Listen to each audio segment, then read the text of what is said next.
Today I have a pretty beat up Sony PSP that was given to me, and I'm going to try and clean it up. I've already done one pass with Windex on it. It has a screen protector on it, which that is good news because it's likely none of these scratches go through to the screen. I'm not going to peel that off until I have a new protector for it, and I'm almost done.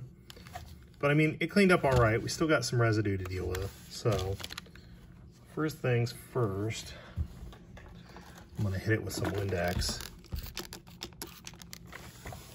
The battery's out of it, so we shouldn't have to worry about any short circuiting or anything. There's not been power in this thing for years.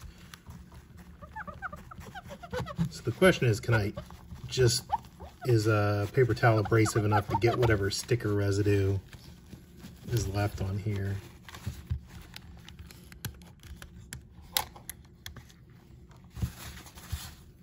Looks like we got some gunk in there. So I'm gonna give it another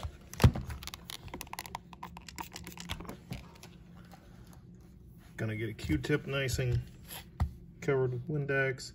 You can also use rubbing alcohol for this, but do not use rubbing alcohol on clear acrylic screens. It can sometimes cloud them.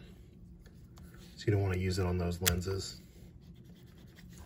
All right, so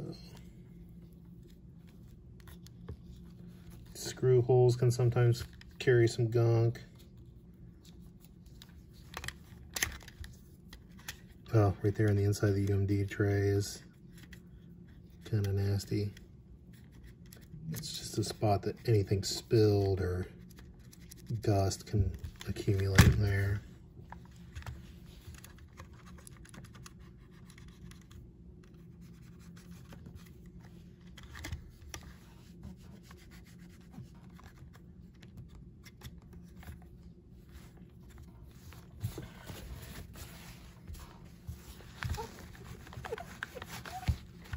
I'm not going to go to the trouble of a shell replacement on this. It's a really tedious thing to do on PSPs. There are a lot of moving bits because of the UMD door, so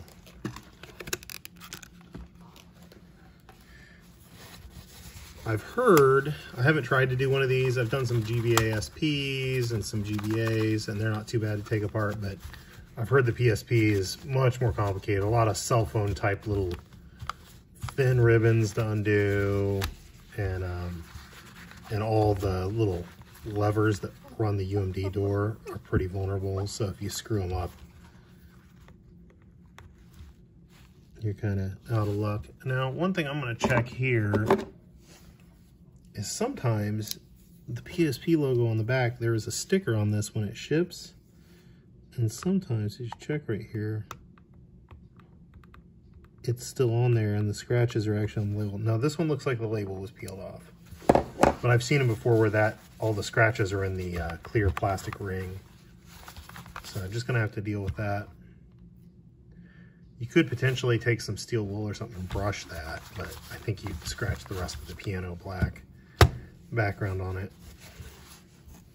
So let's get around here to the front.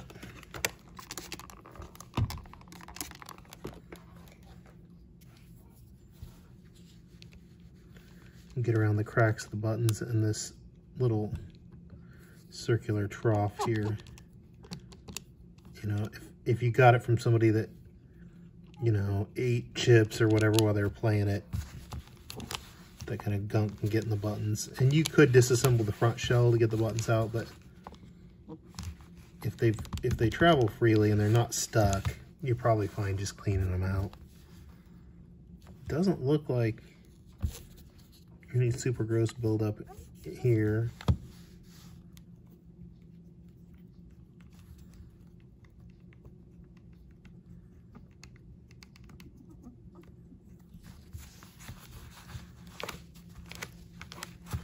So now this is the part I actually wanted to show you. Sorry. The thumbstick, I kind of inundated it with Windex earlier, and nothing came out. So I'm going to try something I haven't tried before on handheld, and that is using auto detailing clay. This stuff I think is like 10 or 15 bucks a bag, so I wouldn't recommend buying it just to do this, but I happen to already have this from like a I think I bought it at Five Below or something off a discount bin. You could probably use other kinds of putty as long as it's not going to leave a residue or leave little pieces in wherever. The thing is, this stuff is really thick, like plasticine. Like, it's harder than old chewing gum, and it's somewhat sticky. And so you can push it into areas like this, and it will pick up dirt and gunk really well. This is what they use to, like if you overspray paint on a car by accident, this is how they pick those little flecks of paint off the finish. Because if they tried to sand them off, they'd ruin the clear coat. But if you put this on, you can stick it to the paint, wait a minute, and then go wobble, wobble, and it'll pull the little fleck up that was stuck to your car. So it looks to me like that did pick most of the gunk out of that texture.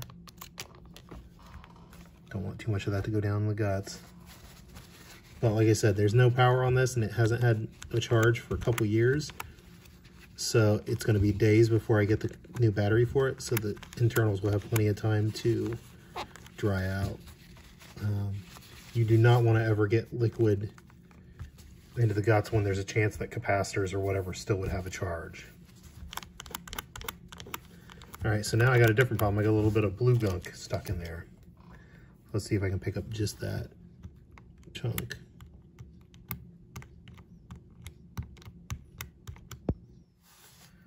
It's looking pretty good to me. Definitely better than having, I believe, what we figured out, this was art project acrylic paint that had spilled. He had spilled a cup on his desk, and it had gotten across the top of this and then dried on it, which was nice because being a water-soluble paint, most of it came off pretty easily with the Windex.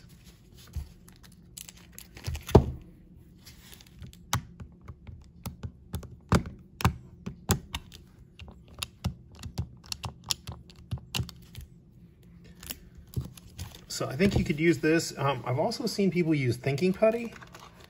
You can get it at like an art and education store. I've seen people say that the thinking putty can be used to pull gunk out of keyboards, and it might work as long as it doesn't go down into the grills and cracks and whatnot. So.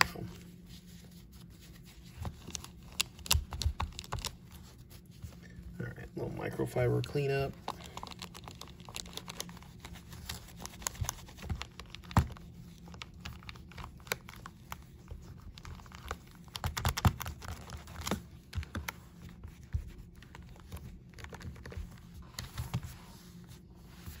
That is looking a lot better. I mean, it's still not perfect, but for a 10-plus-year-old handheld that's been living in a box, I think it looks pretty good.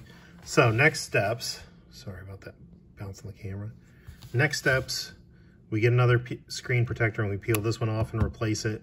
And we'll clean the screen with alcohol, and we'll basically do your standard phone protector kit kind of treatment, where you clean everything else with the rubbing alcohol in a dust-free room and then put the new lens on. I've got a new battery coming.